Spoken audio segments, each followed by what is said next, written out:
Hello and welcomes everyone, AnthWolf here with a brief update to my Star Wars The Old Republic campaign as Valicar the Bounty Hunter. If you've just come from the previous video, you'll basically know what I'm about to talk to you all about. I want to spend maybe 5 minutes talking about the newest upcoming expansion, which by the time you watch this video, will have already been released and will likely already have begun recording content of it. But basically, how it's going to transition from this point that we've actually reached, and obviously the beginning of the Knights of the Fallen Empire expansion. If you haven't seen the cinematic trailer, I will probably have a link to it down in the video description below, so feel free to check that out. And yeah, I had a quick check because the story revolves around the Immortal Emperor, and obviously we've just left Zyos there, which is in the background, obviously talking about the Sith Emperor, and they both began with names beginning, well, both names began with V. So when they finally give the Sith Emperor, I think it's a Vitiate, his name, I wondered, is he this Immortal Emperor from the upcoming expansion? And so I had to break the previous video, which basically ended the Shadow of Revan series, to go quickly look that up because I couldn't break the video or open a window while Fraps was running. Basically it would have broke the video anyway. But no, the Immortal Emperor is called Valkorion. And the story's going to revolve around us, our character Valicar, and how, I think it's called the Zakul Empire comes into the galaxy. From what I know, basically the Galactic Republic and the Sith Empire are going to be decimated. Their armies are going to be pretty much non-existent. Somehow the Zakul Empire is going to come in and they're going to basically dominate the known galaxy that we know, and we are either going to visit them or they're going to visit us, but I'm guessing we're going to visit them because we are known as the Outsider, and we are going to meet people who will make up various parts of this new empire, the Zakul Empire. And of course Valkorion's going to be involved. He has, I believe, a son. Obviously watch the cinematic, you'll understand what I mean from that. And I do know one of the companions, I think it's a companion you can have in your party, or it's just someone who we're going to encounter and speak to, is a woman we've been speaking to quite often actually. The newest Minister of Sith Intelligence, Lana Beniko. So while we were on Rishi, while we were on Yavin 4, I kinda knew she probably wasn't going to die because her name is mentioned on the Star Wars The Old Republic website as a featured character that you will interact with. It doesn't even show you a portrait, but her name is there prominently.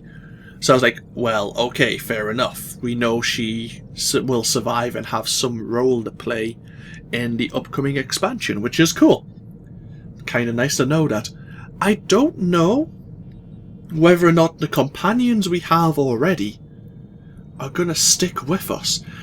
I imagine they will, because otherwise there would be an uproar about affection and stuff like that, and obviously we have a lot of character development. We actually married a Mako in this series, so I don't imagine them throwing us too much into the deep end, but I don't know, because I haven't done any of the operations. There's obviously an operation that we just encountered in the previous video called Heart of Ruin, which tells us we can weaken the Sith Emperor's power, diminish it by defeating a being known as the Colossal Monolith, which is a creature he created using Sith alchemy.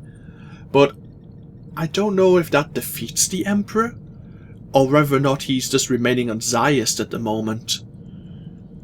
because it seems like we're kind of ignoring him and now going into this whole new Zakuul Empire phase of the story.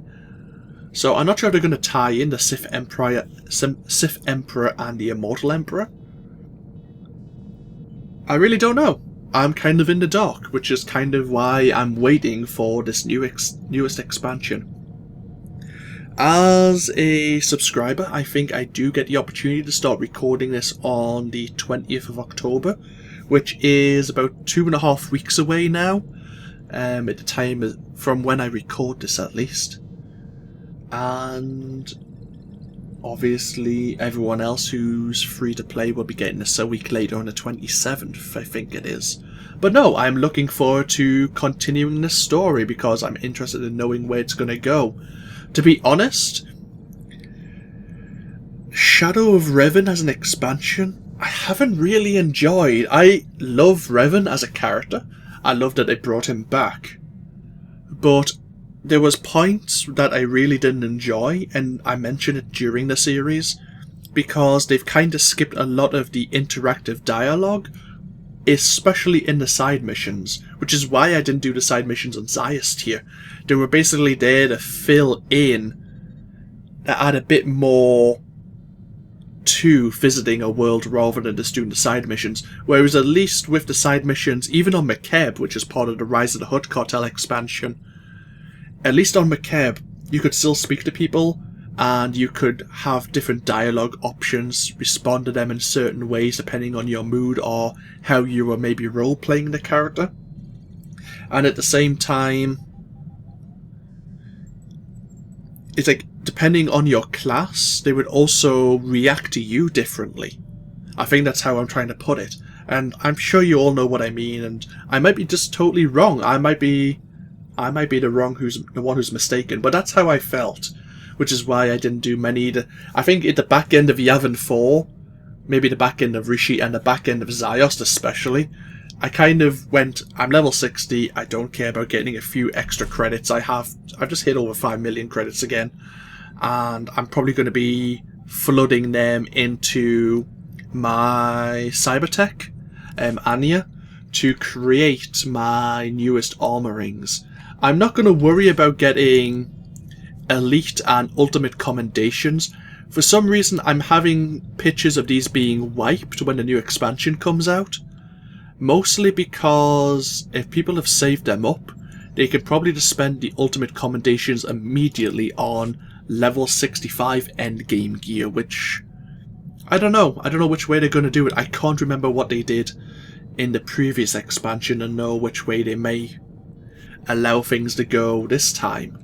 The one thing I will I? I'm trying to decide. One thing I will do, I might as well tell you, I won't log out and show you the character, but I do have my Cybertech crafter, which is Anya. I think I showed her in a previous brief Let's Talk video about Star Wars The Old Republic. But she currently has 500 Cybertech, which is the current maximum. I'm probably going to put a lot of credits into her to try and boost her Cybertech up as quickly as possible. So then we can start making item modifications for Valicar.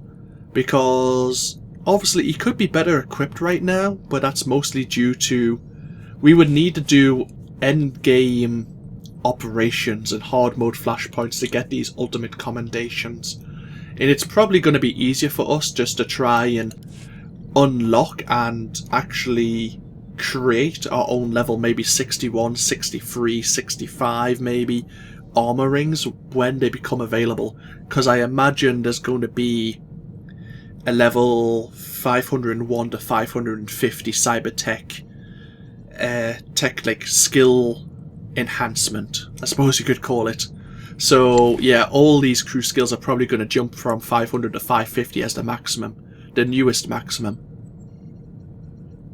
And obviously with those, like say, more scavenging, more slicing, more archaeology, we'll be able to gather the materials we need to then make the next tiers of item modifications, which will then make us better armor.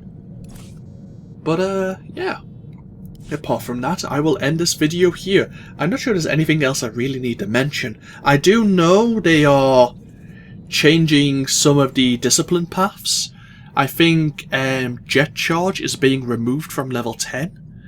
I think it's now becoming a level 61 skill. I think I remember something mentioned about that, which upset a lot of people because Jet Charge is kind of your go-to gap closer, especially in like when you're doing like flashpoints. You want, especially if you're playing as a tank, you want to have Jet Charge so you can be the first one to initiate combat.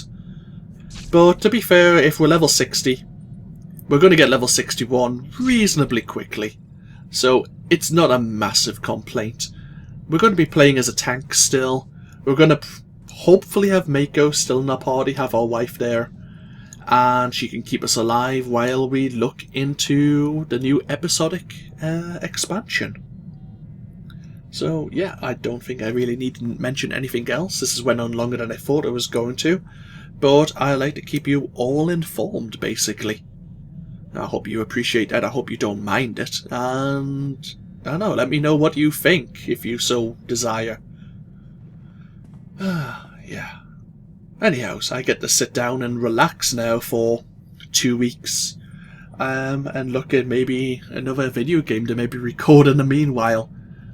Of course, you don't need to worry because by the time this video is probably released, I'll be able to continue directly into the new expansion. So yeah, this of course has been AnthWolf with Star Wars The Old Republic. I hope you've all enjoyed. And for any reason, similarly to how I mentioned at the end of the previous video, if for some reason I can't continue the series, I only apologise. And I hope you've enjoyed the content I've released so far. As I say, I don't think it's going to be an issue, but you never know what's going to happen in the future. So yeah, I'll see you all next time. Bye bye now.